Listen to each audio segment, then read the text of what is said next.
देखिए आप स्टार्ट कर रहे हैं तो देखिए 80C का सेक्शन हम लोग करेंगे, 80C का डिडक्शन आज पढ़ेंगे। तो डिडक्शन अंडर सेक्शन 80C जो कि CU बीकॉम ऑनर्स 2021 में आया था, CU बीकॉम ऑनर्स 2021। डिडक्शन से एक तो क्वेश्चन 10 मार्क्स का आएगा ही आएगा। डिडक्शन, सेट ऑफ और आपका क्लबिंग ऑफ इनकम तीनों मिला के 25 मार्क्स है, और उसमें डिडक्शन का हम लोग का लास्ट क्लास है आज। डिडक्शन का सम्स कर रहे हैं अंडर सेक्शन 80C। जब भी आप डिडक्शन का सम्स करिएगा ना, चाहे 80D का हो, 80C का हो, 80G का हो, तो डिडक्शन करने से पहले एक बार डिडक्शन का रूल पढ़ लीजिएगा। तो आपको हम एक बार डिडक्शन का रूल याद करा देते हैं। 80C में बहुत कुछ लिखा हुआ है, कोचिंग का जो बुक है उसमें बहुत कुछ लिखा हुआ है, जो काम का बात है सुनिए। 80C में क्या बोला गया, 80C में बहुत सारा डिडक्शन है, लेकिन 80C का पहले तो ये समझ लीजिए कि 80C में मैक्सिमम अलाउड, जो मैक्सिमम लिमिट है, किसी को याद है तो बताइए। 80C का मैक्सिमम लिमिट किसी को याद है तो बताइए। 1.5 लाख कोई बच्चा आप लोग में से बोला, वेरी गुड। मैक्सिमम लिमिट जो है ना वो कितना बाबू, 1.5 लाख। मतलब आप निकाल लीजिए छूट, लेकिन सरकार आपको 1.5 लाख से ज्यादा रुपया का छूट नहीं देगी। एक सम्स हम बनाएंगे अभी, एक सम्स आप बनाओगे, यस और नो गाइस। तो टॉपिक को स्टार्ट करें, ध्यान से सुनिएगा।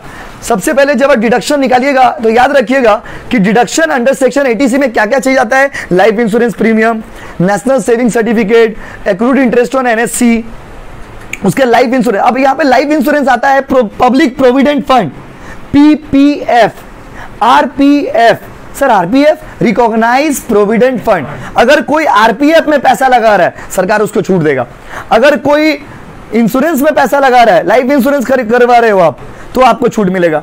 अगर आप RPF में पैसा लगा रहे हो तो आपको छूट मिलेगा। तो सरकार deduction under section 80C is related to public provident fund, recognise provident fund, life insurance premium, national saving certificate, इससे रिलेटेड है अंडर सेक्शन 80C। और भी बहुत कुछ है थ्योरी में, जो काम का चीजें से सम्स बना लेंगे वो बता रहे हैं आप। अभी देखिए 80C में CU बीकॉम ऑनर्स 2021 में 80C में का सम्स आया था, अभी कराएंगे आपको।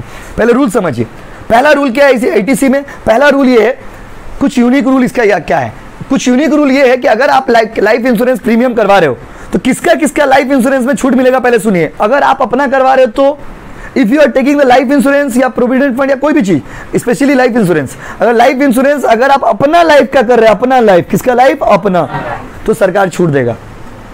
अगर आप अपना स्पाउस का कर रहे हैं, किसका बाबू, स्पाउस, स्पाउस मतलब आप लोग का वो, आप लोग का शादी से पहले नहीं, शादी से पहले जो वो है ना, उनका अगर इंश्योरेंस करवाइएगा तो ये अलाउड नहीं है। यही बात हमने आपको कल भी पढ़ाया था कि मेडिकल इंश्योरेंस वाला में भी। स्पाउस रेफर्स टू, या क्या हो गया, अगर आप पति हो तो पत्नी, और पत्नी हो तो पति, यही सही बोले ना बाबू। तो अगर पति है तो पत्नी और पत्नी है तो पति, उसके लिए अगर आप पेमेंट करिएगा तो सरकार बोला ठीक है, इसके लिए आपको छूट मिलेगा। लेकिन अगर आप शादी से पहले, सपोज किसी का कोई गर्लफ्रेंड है और गर्लफ्रेंड का इंश्योरेंस करवा रहा है, गर्लफ्रेंड का क्या करा रहा है, इंश्योरेंस, जिंदगी के साथ भी जिंदगी के बाद भी। पहला बात तो गर्लफ्रेंड का इंश्योरेंस होगा ही नहीं, क्योंकि इंश्योरेंस करने के लिए इंश्योरेंस का जब कराने जाइएगा ना, वहां पे इंश्योरेंस का टर्म्स है, कॉन्ट्रैक्ट जो होता है उसमें एक कंडीशन है इंश्योरेबल इंटरेस्ट। इंश्योरेबल इंटरेस्ट मतलब द पार्टी जिसका आप इंश्योरेंस करवा रहे हो उसके जीवन में आपका रियल इंटरेस्ट होना चाहिए। और याद रखिएगा कभी भी महिला मित्र या पुरुष मित्र के जीवन में रियल इंटरेस्ट किसी का नहीं होता है, कुछ पल का कुछ लम्हा का इंटरेस्ट होता है। उसके देखिए क्या है, तो अगर आपका स्पाउस है, पहला कंडीशन आपका लाइफ, आपका लाइफ, हम अपना लाइफ का इंश्योरेंस कराएंगे, छूट मिलेगा ना। उसके बाद अगर हम अपना उनका स्पाउस का इंश्योरेंस कराएंगे, अलाउड होगा ना। तो मेरे लिए तो स्पाउस शब्द सही है, मेरे लिए तो स्पाउस शब्द आप लोग के लिए सही नहीं है, बट मेरे लिए तो स्पाउस शब्द सही। अभी हस्बैंड वाइफ ये सब पुराने जमाना का वर्ड हो गया, हस्बैंड वाइफ, पत्नी पोती, तो ये सब पुराने ना शब्द हो गया। अभी का शब्द क्या बोलते हैं, स्पाउस, क्या बोलते हैं, माई स्पाउस, माई स्पाउस। तो जो नहीं समझे वाला क्या बोल रहे, पढ़ा लिखा आदमी, इसीलिए लेजेंड लोग का सामने सब वर्ड यूज करना चाहिए। आप लोग लेजेंड हो, इसीलिए लेजेंड लोग का सामने यूज करिए चाहिए। कोई गरीब मतलब नॉलेज से गरीब, गरीब मतलब यार गरीब रेफर्स टू नॉलेज से गरीब, कोई नॉलेज से गरीब उसका सामने बोलेंगे स्पाउस, ले का बा, उसको बोलिए पोती, क्या बोलिए पोती, तो ढेर समझ रहे ना, स्पाउस हो गया। उसके बाद तीसरा कैटेगरी आपका बेटा और बेटी, बेटा और बेटी, उस पर आपको छूट मिलेगा। माँ पिताजी पे छूट इस केस में नहीं मिलेगा, याद रखिएगा, ये इंटरेस्टिंग है। माताजी और पिताजी, माताजी और पिताजी अगर क्वेश्चन में आ जाए कि life insurance premium paid for the life of mother या फादर, तो बोलेगा सॉरी माँ, क्या बोलेगा, सॉरी माँ, आपको छूट नहीं मिलेगा। पापा का इंश्योरेंस में सॉरी पापा, सॉरी पापा। इनकम टैक्स वाला नहीं, आपका मम्मी पापा का इंश्योरेंस कराएगा, हम छूट नहीं देंगे। अब इनकम टैक्स वाला, इसके पीछे बहुत सारा लॉजिक है, उतना आपको जाने, आपसे रूल बताइए। छूट मिलेगा? अगर लाइफ इंश्योरेंस का बात करें तो मेरा लाइफ इंश्योरेंस कराएंगे छूट मिलेगा?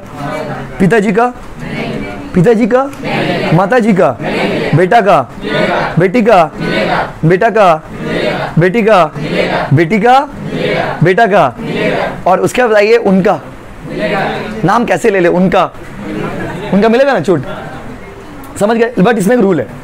रूल क्या है सुनिए, ठंडा दिमाग समझिए, क्योंकि रूल नहीं समझने का सवाल ही नहीं, बस रूल समझेंगे 5 मिनट सवाल बना लेंगे। और एक रूल है कि आप देखना कि जब इस क्वेश्चन में दिया रहेगा LIP, बहुत सारे बच्चे ना भूल से, जब आप एग्जाम देते रहोगे, आगे फर्स्ट बेंच में बैठे रहोगे, आपका पीछे कोई दोस्त बैठा रहेगा, वो आपका टुकली करता रहेगा, बंगला में बोलते टुकली, टुकली मतलब चीटिंग करता रहेगा।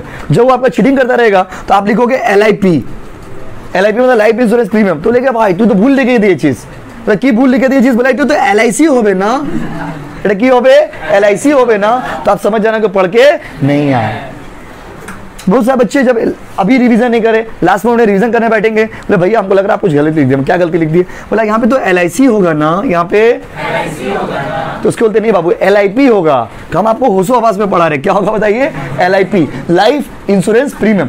आप लाइफ इंश्योरेंस प्रीमियम का पेमेंट करते हो, लाइफ इंश्योरेंस कंपनी का पेमेंट नहीं करते हो, कंपनी को पेमेंट करते हो, कंपनी को।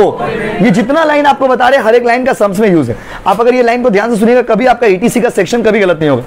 तो याद रखिएगा, पहले बताइए, अगर हम अपना लाइफ इंश्योरेंस कराएंगे छूट मिलेगा? अगर हम अपना लाइफ इंश्योरेंस कराएंगे छूट मिलेगा? अच्छा, पत्नी का लाइफ इंश्योरेंस कराएंगे छूट मिलेगा? अगर मान लीजिए पिताजी का लाइफ इंश्योरेंस कराएंगे छूट मिलेगा? माताजी का, पिताजी का, माताजी का, बेटा का, बेटी का, बहुत बढ़िया।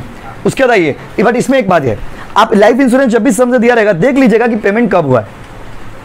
अगर पेमेंट 1 अप्रैल 2012 से पहले हुआ है, 1 अप्रैल 2012, तो 20% अलाउड होगा। जितना का इंश्योरेंस है उसका 20%। सर हम लिख ले क्या? मत लिखिए, सब लिखा हुआ मेरा बुक में। आपको तो बता क्यों रहे, क्योंकि जब आप रीडिंग करते हो तो उतना समझ नहीं आता, जब सम्स के साथ करोगे तो इजीली समझ जाओगे। ये सब लिखा हुआ है नोट्स में, देखिएगा घर में आकर देखिए, मार्क लिखा होगा, लिखा हुआ है ना आप साथ। लेकिन आपको समझना है, तो बताइए अगर 1 अप्रैल 2012 से इंश्योरेंस कराया हुआ है तो कितना परसेंट निकालिएगा? 20। और अगर 1 अप्रैल 2010 से 12 के बाद कराया हुआ है तो निकालिएगा 10। 1 अप्रैल 2012 से पहले अगर पेमेंट किया हो तो कितना परसेंट? 20। और 1 अप्रैल 2012 के बाद करेंगे तो 10। क्लियर है ना गाइस? आगे बढ़े, ये बात समझ गए? इंश्योरेंस वाला क्लियर हुआ ना? तो बताइए इंश्योरेंस अपना कराएंगे छूट मिलेगा? पिताजी का, माताजी का, बेटा का, बेटी का, ओके वेरी गुड। उसके बताइए अगर 1 अप्रैल 2012 से कराएंगे कितना परसेंट? और 1 अप्रैल 2012 के बाद करेंगे? सर डेट दिया रहेगा क्वेश्चन में क्या? हाँ सर, अगर नहीं रहा तो अज्यूम कर लेना। क्या कर लेना? अज्यूम। अगर 1 अप्रैल 2012 से पहले अज्यूम करोगे तो 20 मारोगे और बाद में करोगे तो 10 मारोगे। क्लियर है ना बाबू? क्लियर, ये कॉन्सेप्ट क्लियर? अब आगे बढ़ते। देखो जब इसमें आप कैलकुलेशन करेंगे, ये मेन बात है। अब डायरेक्ट सम्स करते हैं, LIC वाला में ज्यादा कंफ्यूजन होता है बच्चों को, बाकी तो सम्स करते करते क्लियर कर लेंगे। चलिए सम्स करते हैं, क्लियर हो जाएगा। सम्स आपको भेजा हुआ है, सम्स आपको भेजा हुआ है, देखिए। मतलब भाई थोड़ा उठा दीजिए, ऐसे रहने दीजिए, इसका है नहीं, छोड़ दीजिए। चले क्या? ठीक है, सम्स आपको भेजा हुआ, देखिए ना, दिखा? 2 सम्स भेजे ना, एक तो सम्स होगा, हम बताते कौन सा सम्स है, माता जी दीजिए। जो लेट से भेजे होंगे ना वाला नहीं, हाँ जिसमें है ना नीतिशा वाला सम्स, नीतिशा वाला सम्स 2021 में आया था। अब नीतिशा लड़का है कि लड़की है इसमें आपका इंटरेस्ट नहीं। बहुत सारा बच्चा सवाल में बोलता है नीतिशा छेले अच्छे ना मैं अच्छे, बाबा ठीक ही कर भी सम्स होना, चुप से आ जाओ। पहले होता था, पता है, पहले टैक्स में भी छेले में का डिफरेंस होता था। जब हम लोग टैक्स पढ़ते थे ना तो उस समय मेल के लिए एक अलग डिडक्शन था, फीमेल के लिए एक अलग डिडक्शन था। अब सरकार बोला नहीं, लड़का लड़की में भेदभाव नहीं, ठीक है, तो टैक्स सब बराबर दो क्योंकि सब पैसा कमा रहा है आजकल। तो चलिए स्टार्ट करते टॉपिक को। सम्स बना रहे, ध्यान से सुनिएगा। तैयार हो ना आप लोग? हम तो तैयार है। सबसे पहले लिखोगे कंप्यूटेशन या फिर कैलकुलेशन भी लिख सकते हैं। Computation of deduction under section क्या? सम्स पढ़ के सुनाएंगे 2 मिनट बाद। ATC ऑफ क्या? Nitisha for the assessment year क्या? नहीं, अगर फाइनेंशियल ईयर 20 21 है बाबू तो असेसमेंट ईयर तो 1 साल बाद होगा ना। आइए ना प्लीज, देखिए रुपीज, यहाँ पे क्या हो? Particulars, particulars. लेट्स सी कौन बना पाता है। सबसे पहला आइटम क्या बताइए क्वेश्चन में? देखिए क्वेश्चन में क्या लिखा हुआ? Contribution to recognise provident fund. आप आरपीएफ में पे किए, छूट मिलेगा कि नहीं मिलेगा? मिलेगा।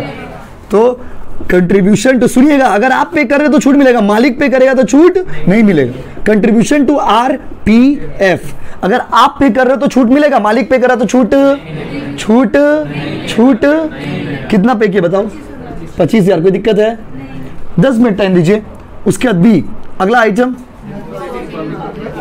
Own life. आज लाइफ लिखा था, मुझे लगा वाइफ लिखा हुआ है। तो देखिए लाइफ इंश्योरेंस प्रीमियम ऑफ, तो छोड़ दिए। उसके बाद डिपॉजिट इन पीपीएफ। पीपीएफ मतलब पब्लिक प्रोविडेंट फंड। पीपीएफ कितना जी? कोई दिक्कत? सरकार बोलता है पहले तुम लिख के लाओ तुमको कितना छूट चाहिए, उसके बाद हम देखते हैं कितना छूट देंगे तुमको। मैक्सिमम छूट कितना है? 1.5 लाख। अब लिख लीजिए जितना लिखना है। उसके बाद LIP of own life. Own life का LIC पे कर है सर, ओन लाइफ का कितना? अच्छा डेट उसमें दिया हुआ देखिए, 2010 में करा है ना, 1 अप्रैल 2012 से पहले है ना, पहले है ना। तो जितना इंश्योरेंस का पॉलिसी वैल्यू है ना उसका कितना परसेंट, मतलब जितना सम अश्योर्ड है उसमें उसका कितना परसेंट? सम अश्योर्ड कितना है? 1 लाख का, 1 लाख का कितना होगा जी? कोई दिक्कत? किसी दिक्कत है बोली? कोई यूज नहीं बाबू। सर क्यों दिया? कंफ्यूज करने के लिए, जिससे आप 25,000 लिख के आ जाओ एग्जाम में। चाहता है कि आप गलत करके आओ, मार्क्स काटेंगे। उसके बाद अगला LIP ऑफ डॉटर। डॉटर मतलब डॉटर का, डॉटर कितना, कब करवाए डॉटर का इंश्योरेंस? कर दी, सुना ही नहीं दिया। क्या बोले? बोलिए। 1 अप्रैल, ओके 2015। 15 मतलब 12 के बाद। तो कितना रुपया का? कितना? 1,20,000 का 10%। 10%, हाँ कि नहीं? और उसके बाद रुकिए, life insurance premium of mother. तो मदर का लाइफ इंश्योरेंस प्रीमियम करेंगे, यहाँ पे सॉरी माँ, सॉरी सॉरी सॉरी, छूट नहीं दिला पाए आपको, सॉरी माँ आपको छूट नहीं दिला पाए। ये मत लिखिएगा, नहीं तो एग्जाम वाला बोलेगा सॉरी बेटा, मार्क्स नहीं दे पाएंगे आपको। क्योंकि हो सकता है कोई लेडी चेक करे आपका पेपर, तो आप लिखोगे सॉरी माँ, तो बोलेगा सॉरी बेटा, नो मार्क्स। तो इसको लिखोगे, इसको ऐसे लिख के ब्लैंक छोड़ सकते हो आप, या फिर नोट में लिख देना कि life insurance premium paid for the mother is not allowed. कैसा नो? तो यहीं पे लिख लेंगे, सेफ साइड है। ई के बाद एफ। खत्म हो गया सवाल? खत्म हो गया? दत यार,